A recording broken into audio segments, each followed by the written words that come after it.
Hello दोस्तों, welcome to coaching वाला। I hope आप बहुत अच्छे होंगे। इस वीडियो में हम प्रैक्टिस सेट नंबर 12 करने वाले हैं, तो बने रहिए वीडियो के एंड तक। जो लोग चैनल पर नए हैं, चैनल को सब्सक्राइब कीजिए और वीडियो को लाइक कीजिए। तो इस वीडियो में हम देखने वाले हैं, जैसे पहला क्वेश्चन हमारा यहाँ पर ये है, the half life period of a substance is 100 second at a certain concentration. When it's concentration is double, the half life period becomes 200 second। Okay, the order of the reaction is, तो हमें बताना है कि order of reaction क्या होगा। Order of reaction बताने से पहले हमें सबसे पहले देखना होगा कि ऐसी कौन सी ऑर्डर ऑफ रिएक्शन है कि जिसका हाफ लाइफ कॉन्सेंट्रेशन पर डिपेंड करता है। ओके, जो कॉन्सेंट्रेशन डबल करने पर हाफ लाइफ भी क्या हो रहा है, डबल हो रहा है। ठीक है, तो हमें देखना पड़ेगा। अगर आपको ध्यान हो तो T half zero order reaction के लिए टी हाफ जो होता है वो A/2K होता है। ठीक है, अगर आपको ध्यान हो तो।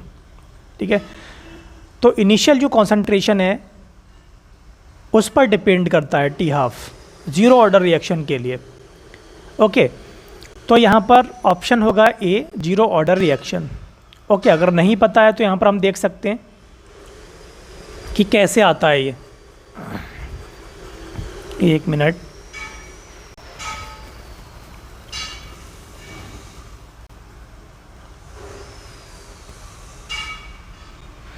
ओके, जैसे कि कोई रिएक्शन, ठीक है, रिएक्टेंट ए से प्रोडक्ट बन रहा है पी। अब इसके लिए हमें, अगर ये ज़ीरो ऑर्डर का है, अगर ये ज़ीरो ऑर्डर की रिएक्शन है, तो इसका जो रेट ऑफ रिएक्शन होगा वो डिपेंड करेगा ए की पावर ज़ीरो पर। ओके, ए की पावर ज़ीरो, कॉन्सेंट्रेशन की पावर ज़ीरो। ओके, तभी हम कहेंगे ज़ीरो ऑर्डर रिएक्शन। और दूसरा, हम रेट किस तरीके से और लिख सकते हैं। ठीक है, रेट ऑफ रिएक्शन कैसे लिख सकते हैं। दूसरा हम रेट ऐसे लिख सकते हैं, -dA/dt। ओके, ऐसे भी लिख सकते हैं। अब इन दोनों को हम इक्वल पुट कर दें, तो माइनस का dA/dt is equal to K A की पावर ज़ीरो। अब ए की पावर ज़ीरो है तो इसकी वैल्यू 1 आएगी, तो हम यहाँ पर लिखेंगे -dA/dt is equal to K। अब dt को अगर हम उधर ले जाएं तो क्या होगा, dt को उधर ले जाएंगे तो देखिए ये होगा -dA इज इक्वल टू, अगर हम इधर प्लस कर लें तो इधर माइनस हो जाएगा K इंटू dt। दोनों तरफ अगर हम इसका इंटीग्रेशन कर लें, ठीक है, इंटीग्रेशन में हम लिमिट क्या रखेंगे, 0 टू t, और इधर जो कॉन्सेंट्रेशन होगी वो क्या होगी, इधर हम लिमिट रखेंगे A0 to A। Okay, A0 to A0 to A रखेंगे इसकी लिमिट। अब इसका इंटीग्रेशन जब करेंगे तो इसका क्या आएगा, ये आएगा A0 to A, initial concentration A0 और final concentration A। Okay, at time t is equal to -K into T, और ये हो जाएगा 0 टू t। अब यहाँ पर देखिए क्या करेंगे, लिमिट जब पुट करेंगे तो ये आ जाएगा A-A0 is equal to -KT। Okay, अब यहाँ से देखिए A क्या आ गया, A बराबर आ गया यहाँ पर A0 -KT। ओके, ये है zero order reaction. Zero order reaction के लिए यहाँ पर हम ये रिलेशन देख सकते हैं, रेट कांस्टेंट और टाइम t में। अगर यहाँ पर अगर हमें हाफ लाइफ फाइंड करना है तब क्या करेंगे, हाफ लाइफ पर क्या होगा, जो A फाइनल है वो A0/2 होगा, मतलब कॉन्सेंट्रेशन हाफ हो जाएगी, और ये A0, ठीक है, यहाँ पर लिख सकते हैं t is equal to T half. Okay, तो A0 minus K, t is equal to क्या पुट कर रहे हैं, टी हाफ। अब यहाँ से देखिए टी हाफ क्या आएगा, A0 माइनस A0/2। तो यहाँ से निकल के आएगा कि T half is equal to A0/2। Okay, और टी हाफ निकल के आएगा A0/2K। ओके, ये है T half zero order reaction के लिए। Okay, T half.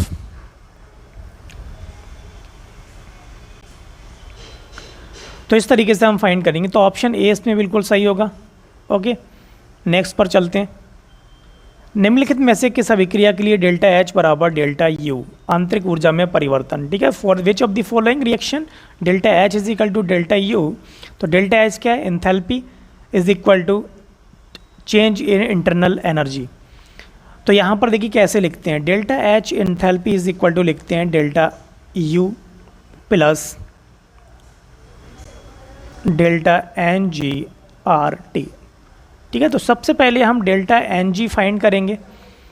ठीक है, डेल्टा एन जी कहाँ से आएगा, डेल्टा एन जी फाइंड करने के लिए हमें क्या करना होगा, ये होता है N P minus N R, N P. अब हम यहाँ पर चेक कर लेते हैं, जैसे पहली रिएक्शन देखेंगे तो पहली रिएक्शन में CO प्लस हाफ O2 और CO2। तो इसके लिए जो होगा वो डेल्टा एन जी का मान क्या होगा, प्रोडक्ट के लिए 1 है और रिएक्टेंट के लिए है 3/2। तो ये 0 नहीं हो पाएगा, एन जी जिसमें 0 आएगा वहीं क्या होगा, delta H is equal to delta U होगा। ठीक है, तो डेल्टा एन जी 0 आना चाहिए। तो डेल्टा एन जी किस में 0 आ रहा है, तो ऑप्शन सी देखिए ध्यान से, ऑप्शन सी में दिया हुआ है, ऑप्शन सी में N2 plus O2 is equal to 2NO। ठीक है, तो 2 माइनस 2 हो रहा है इज इक्वल टू 0। तो इसके लिए यहाँ पर डेल्टा एन जी 0 होगा और delta H enthalpy is equal to change in internal energy equal होगा। तो ऑप्शन सी इसमें सही होगा।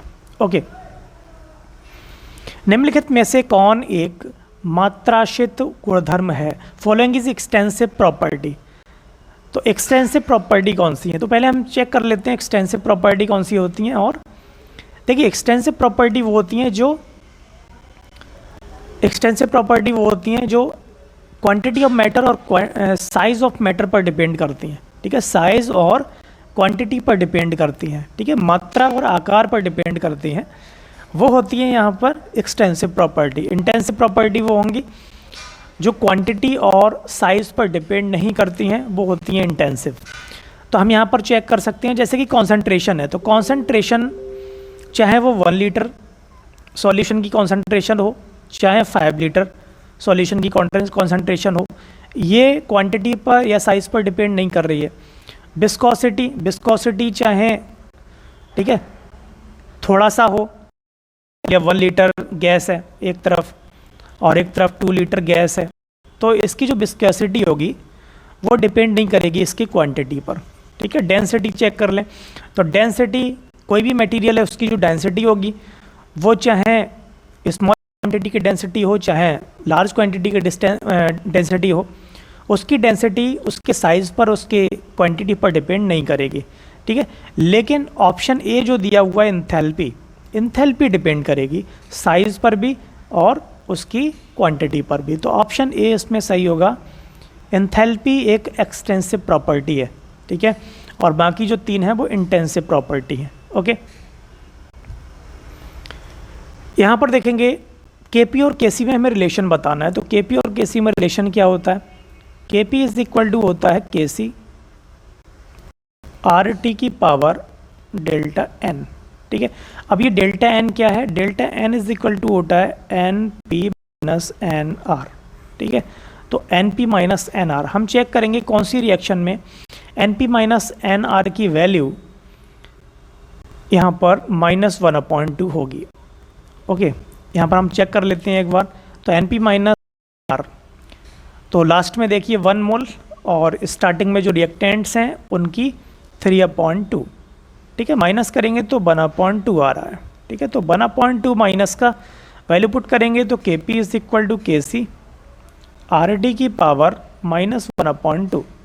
ठीक है, अब यह आ जाएगा के सी अपॉन आर टी नीचे ले जाएंगे क्योंकि पावर माइनस में है, और पावर हो जाएगी 1/2।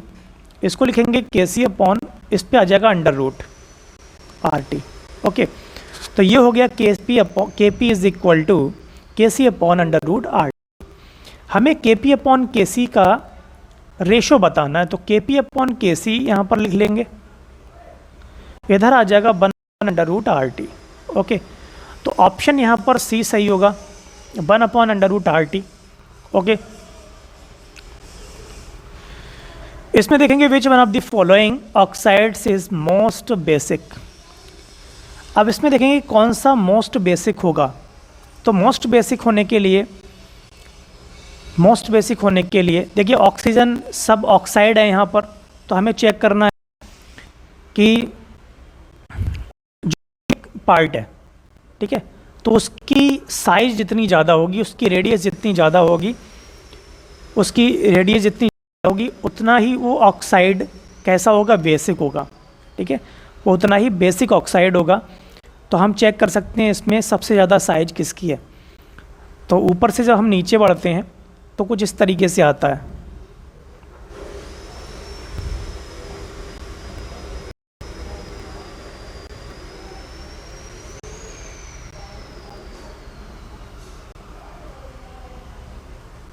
ओके, ये है नाइट्रोजन फैमिली। तो नाइट्रोजन फैमिली में यहाँ पे नाइट्रोजन फास्फोरस तो नहीं दिया है, ठीक है।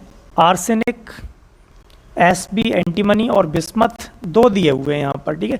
तो जितना नीचे जाएंगे साइज उतना ही बढ़ेगा, रेडियस उतनी ही बढ़ेगी। और दूसरा यहाँ पर दिया है देखिए बोरॉन वाला, तो बोरॉन, ठीक है, बोरॉन में आएगा, ये बोरॉन के नीचे है एल्यूमिनियम, और इधर आएगा OS, ठीक है, ये वाला, ठीक है। नहीं, तो सबसे ज़्यादा नीचे कौन सा है? सबसे नीचे हम देखेंगे यहाँ पर बिस्मथ है, तो बिस्मथ सबसे नीचे है, तो इसकी रेडियस सबसे ज़्यादा होगी और ये सबसे ज़्यादा बेसिक होगा। तो ऑप्शन यहाँ पर बी वाला सही होगा, ठीक है। यहाँ पर लिखेंगे Vi2O3, तो Bi2O3 जो होगा यहाँ पर सबसे ज़्यादा बेसिक होगा, तो ऑप्शन बी इसमें सही है। ओके, इसमें देखेंगे निम्नलिखित में से किसकी विद्युत चालकता सबसे अधिक है। तो विद्युत चालकता सबसे अधिक किसकी होगी, इसको समझने के लिए हमें समझना होगा पहले थोड़ा सा हाइड्रेशन एनर्जी किस पर डिपेंड करती है। तो हाइड्रेशन एनर्जी जो होती है, हाइड्रेशन एनर्जी डिपेंड करेगी ऊपर चार्ज और साइज। ओके, तो साइज अगर जितना ज़्यादा है हाइड्रेशन एनर्जी उतनी कम होगी, साइज अगर छोटा है, साइज कम है, तो हाइड्रेशन एनर्जी ज़्यादा होगी। और चार्ज की वैल्यू ज़्यादा होगी तो हाइड्रेशन एनर्जी ज़्यादा होगी, क्योंकि डायरेक्टली प्रोपोर्शनल है और साइज़ के इनवर्सली प्रोपोर्शनल है, ठीक है। अगर हम आयनिक मोबिलिटी की बात करें, आयनिक मोबिलिटी और conductance, electrical conductance, okay,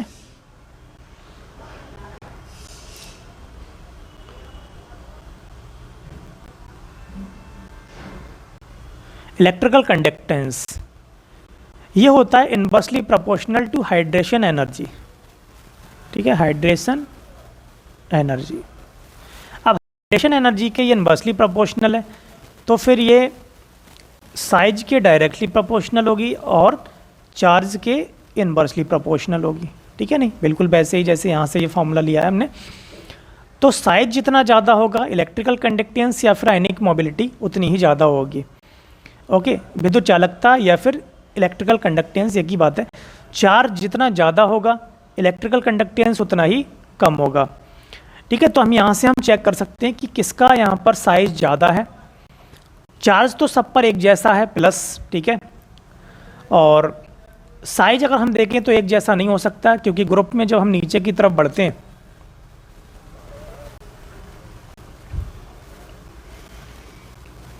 okay, तो ये है ग्रुप में जब नीचे बढ़ते हैं तो रेडियस इंक्रीज होती है, ठीक है, रेडियस कैसी होगी, इंक्रीज होगी।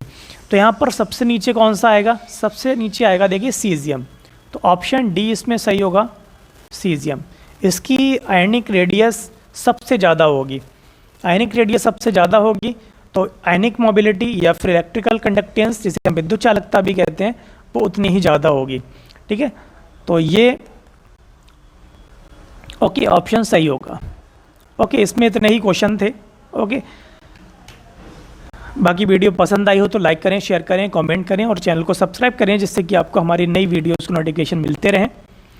Okay thank you very much.